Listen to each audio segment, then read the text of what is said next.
Entropy. The very word evokes a sense of mystery, a concept both fundamental and elusive.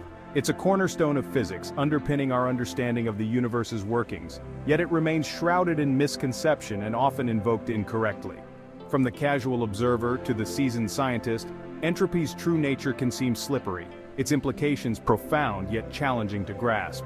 But what if we could peel back the layers of complexity, revealing the elegant simplicity at its core? What if we could journey beyond the common misconceptions to truly appreciate entropy's role in shaping the cosmos and our very existence? This essay embarks on such a journey, delving into the heart of entropy. We'll explore its historical origins, unravel its scientific underpinnings, and illuminate its far-reaching consequences. We'll dispel common myths and shed light on entropy's true essence, moving beyond the simplistic notion of disorder to reveal its profound connection to information, energy, and the very fabric of space-time. Prepare to have your preconceived notions challenged as we embark on an exploration of one of the most fascinating and misunderstood concepts in physics. The story of entropy is intertwined with the development of thermodynamics, the branch of physics that deals with heat and its relation to other forms of energy.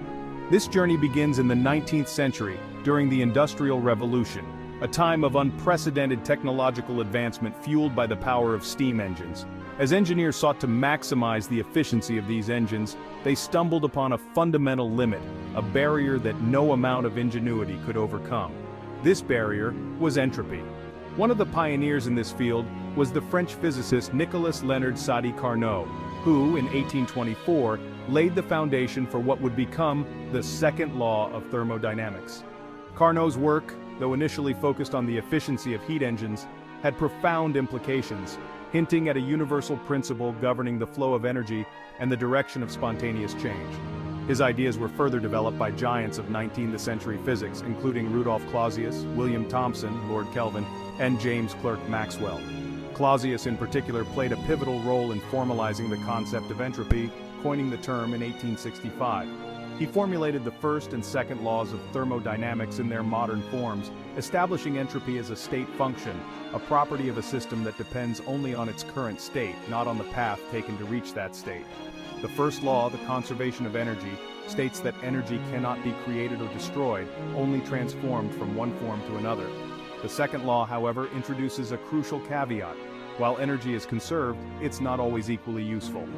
The second law, in its essence, states that the entropy of a closed system always increases over time. This tendency towards increasing entropy is what drives spontaneous processes, from the melting of ice to the expansion of gases.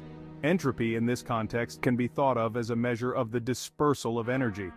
Systems tend to evolve towards states of greater energy dispersal, where the energy is spread out more evenly. Think of a hot cup of coffee left on a table. Heat, a form of energy, flows spontaneously from the hot coffee to the cooler surroundings until thermal equilibrium is reached, a state where the temperature is uniform. The entropy of the system, coffee plus surroundings, increases during this process, as the energy is now more evenly distributed. Reversing this process, transferring heat from the cooler surroundings back to the coffee, would require external work, such as a refrigerator, and would decrease the entropy of the system. The concept of entropy is often equated with disorder, a simplification that can be both helpful and misleading. While it's true that systems tend to evolve towards states of greater entropy, which can often be perceived as more disordered, this interpretation doesn't capture the full richness of the concept. Entropy is not just about things becoming messier, it's about the number of possible arrangements a system can have, its microstates, that correspond to the same macroscopic state. Let's return to our deck of cards analogy. A brand new, unshuffled deck represents a state of low entropy. There's only one possible arrangement of the cards that corresponds to this state. However, as we shuffle the deck, we increase the number of possible arrangements or microstates that still result in a macroscopically shuffled deck. The more we shuffle, the higher the entropy, as there are exponentially more ways to arrange the cards randomly than in perfect order. This connection between entropy and the number of microstates is crucial. It shifts our focus from the subjective notion of disorder to the more objective measure of information. Entropy, in this sense, is a measure of our lack of information about a system's microstate. The higher the entropy, the less we know about the precise arrangement of its constituents. Consider a gas enclosed in a container. The macroscopic state of the gas is defined by its temperature, pressure, and volume. However, there are countless possible arrangements of the individual gas molecules that correspond to the same macroscopic state. The entropy of the gas is a measure of this multiplicity of microstates. The more possible microstates there are, the higher the entropy, and the less information we have about the precise arrangement of the gas molecules. This connection between entropy and information is profound, with far-reaching implications for our understanding of thermodynamics, information theory, and even the nature of black holes. Section 4, the second law, the arrow of time and the fate of the universe. The second law of thermodynamics, with its mandate of increasing entropy, has profound implications for the universe as a whole. It introduces an inherent asymmetry to time, providing a direction to its flow and dictating the ultimate fate of the cosmos. While the fundamental laws of physics are time reversible, meaning they work the same way forwards and backwards in time, the second law breaks this symmetry. It tells us that the universe inexorably marches towards a state of maximum entropy, a state of thermodynamic equilibrium often referred to as the heat death of the universe. Imagine a universe where entropy always decreases. Scrambled eggs spontaneously unscramble, spilled milk leaps back into the glass, and the universe contracts instead of expanding. This scenario, while permissible by the laws of physics, violates our everyday experience and the second law's decree. The arrow of time, the direction from past to future, is intimately linked to the direction of increasing entropy. But what does this mean for the universe's fate? As the universe expands and evolves, its entropy increases. Stars burn through their nuclear fuel, eventually dying out or collapsing into black holes. Black holes themselves, despite their immense gravitational pull, are not immune to the second law. They slowly evaporate through a process known as Hawking radiation, further increasing the universe's entropy.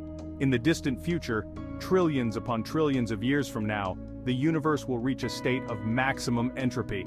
All temperature differences will have evened out, no useful work will be possible, and the universe will become a cold, dark, and utterly uniform expanse. This is the heat death scenario, a bleak but ultimately inevitable consequence of the second law. Section 5, Entropy in Action, Real-World Manifestations. Entropy, far from being an abstract concept confined to textbooks, manifests itself in countless ways in our everyday lives. From the mundane to the extraordinary, the second law's fingerprints are everywhere, shaping the world around us. Let's explore a few examples to illustrate entropy's pervasive influence. Diffusion and mixing. Drop a drop of ink into a glass of water. What happens? The ink slowly spreads out, eventually distributing itself evenly throughout the water. This process of diffusion is driven by entropy. The ink molecules, initially concentrated in a small region, tend to spread out, increasing the number of possible arrangements they can have.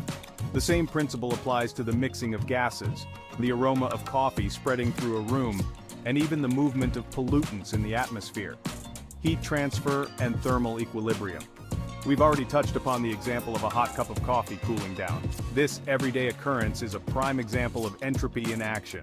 Heat flows spontaneously from hotter to cooler objects, driven by the tendency towards greater energy dispersal. This principle is behind countless technologies, from refrigerators and air conditioners to power plants and internal combustion engines. Chemical reactions and spontaneity. Chemical reactions are governed by both energy considerations, enthalpy, and entropy. Reactions that release heat, exothermic, and increase entropy are often spontaneous, meaning they occur without the need for external input. For example, the combustion of wood is an exothermic reaction that also releases gases, increasing entropy. This is why a campfire, once ignited, can sustain itself. Biological systems and the complexity of life. Living organisms are highly ordered systems, seemingly defying the second law's mandate of increasing entropy. However, life doesn't violate the second law, it exploits it. Living organisms maintain their low entropy by constantly taking in energy and expelling waste products, increasing the entropy of their surroundings. This flow of energy and entropy is essential for life's complexity and order. Section 6. Entropy and life. A delicate balance. Life, as we know it, exists in a delicate balance with entropy. Living organisms are remarkably complex and ordered systems, seemingly defying the second law's mandate of increasing disorder. However, life doesn't violate the second law. It exists in a constant state of energy and entropy exchange with its surroundings. This intricate dance between order and disorder is essential for life's emergence, evolution, and sustenance. At first glance, the complexity of a living cell, with its intricate molecular machinery and precisely orchestrated biochemical reactions, appears to contradict the idea of increasing entropy. How can such order arise spontaneously in a universe governed by the second law? The answer lies in understanding that living organisms are not closed systems. Life thrives by constantly exchanging energy and matter with its environment.